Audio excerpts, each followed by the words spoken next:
তো বন্ধুরা সবাই কেমন আছো? আশা করি সবাই ভালো আছো। বর্তমান সময়ের ক্রিকেট খুবই একটি জনপ্রিয় খেলা। আইপিএল, বিপিএল এর মতো ইউএসএ এখন খুব সুন্দর ক্রিকেট আয়োজন করেছে। এমএলসি, মেজর লিগ ক্রিকেট নামে পরিচিত। তো এই লিগটিতে গত দুটি বছর যাবৎ এই লিগটি চলতেছে। এবছর জুলাই মাসে খেলাটি শুরু হতে যাচ্ছে। দুটি ভেন্যুতে খেলাটি চলবে, একটি হচ্ছে ক্রাইস্টচার্চ স্টেডিয়াম আর হচ্ছে গ্র্যান্ড ফেরিস স্টেডিয়ামে। তো আজকে তোমাদেরকে জানিয়ে দেবো Grand Prairie Stadium pitch report, পিচের সম্বন্ধে ভালো মন্দ, পিচে কত রান করা সম্ভব ইত্যাদি এই সমস্ত বিষয়ে আলোচনা করব। ভিডিওটি শেষ পর্যন্ত দেখতে থাকো, চ্যানেলটি সাবস্ক্রাইব করে রাখো। তো বন্ধুরা, এখন তোমাদেরকে দেখাবো USA league cricket, MLC major league cricket এর গ্র্যান্ড প্যারিস স্টেডিয়ামের পিচ রিপোর্ট।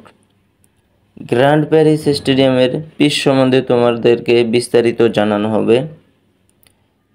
এই লিগটি গত 2 আসর যাবৎ চলতেছে। গ্র্যান্ড প্যারিস স্টেডিয়ামে 2023 সালে ঠিক একই সময় টোটাল 12টি ম্যাচ খেলা হয়েছে। গ্র্যান্ড প্যারিস স্টেডিয়ামের প্রথম match first bat 181, second bat 112 all out. Second match 215, 193 all out. Third match 144, দ্বিতীয় innings 148।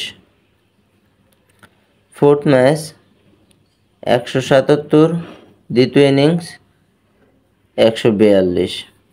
Fifth match 163, second innings 157। Sixth match 155, দ্বিতীয় ইনিংস 50। সেভেন্থ ম্যাচ 154, দ্বিতীয় ইনিংস 137। এইথ ম্যাচ 212, দ্বিতীয় ইনিংস 191। 9 নম্বর ম্যাচটি 141, দ্বিতীয় ইনিংস 125। 10 নম্বর ম্যাচটি 126, দ্বিতীয় ইনিংস 127।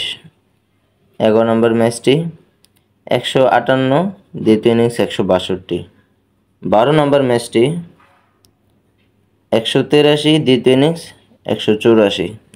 এখান থেকে যা বোঝা গেল, এই পিচে 160 থেকে 180 রান হলেই এনাফ, এবং কি 180-90 রানের বেশি হয় না। সব মিলিয়ে দেখা গেল 180 রানের উপরে তেমন হয় না।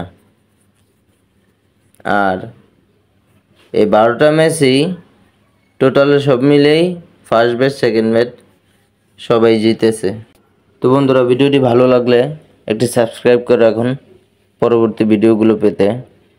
এমএলসি ক্রিকেট লিগ, অন্যান্য যত লিগ আছে আপনারা কমেন্ট করবেন, রিপ্লাই দেওয়ার চেষ্টা করব।